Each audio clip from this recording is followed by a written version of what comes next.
Hello Ma'am Sir, ako si Teacher Hope, ang inyong Montessori teacher dito sa China.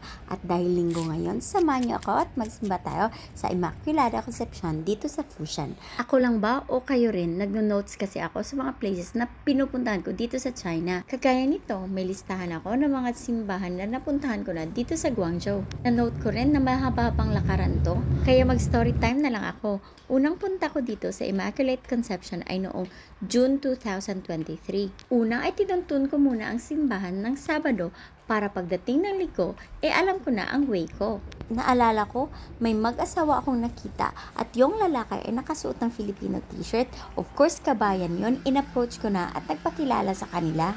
Tuwang-tuwa ako noon kasi sa wakas may nakilala na akong Filipino dito banda sa Fushan. Balik na tayo sa direksyon, bumaba lang pala ako ng Fujian Beilo at madadaanan mo itong Guangdong Cantonese Museum. Ayan, tanaw ko na ang simbahan. Matagal-tagal na rin akong hindi nakapagsimba dito kasi kadalasan sa Guangzhou ako nagsisimba.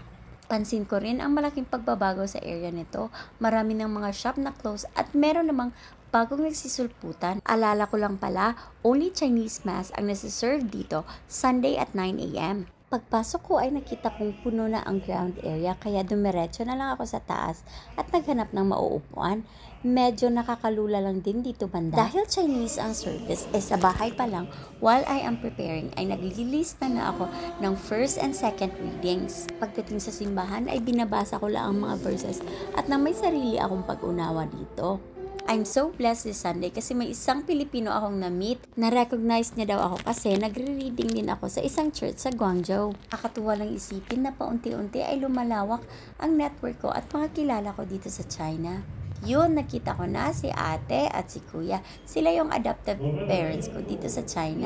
Naalala ko nung una kong na-meet si Kuya Rolando at si ate Mayat. Ang sabi ni ate sa akin ay, kapag ang tao daw ay nagkilala po sa simbahan, ay mabuting tao din yon. Sa Bisaya pa, walay duda, maayong tao ang imo ma-meet sa simbahan. Katapos may simba ay niyaya ko na si ate at si kuya na pumunta ng IKEA. Doon kasi namin isa-celebrate ang 1-year visa approval ko. Nagpapasalamat ako sa Diyos sa lahat ng biyaya at sa lahat ng taong pinadala niya na mag-guide sa akin as I continue my journey here in China. Maraming salamat po at blessed Sunday.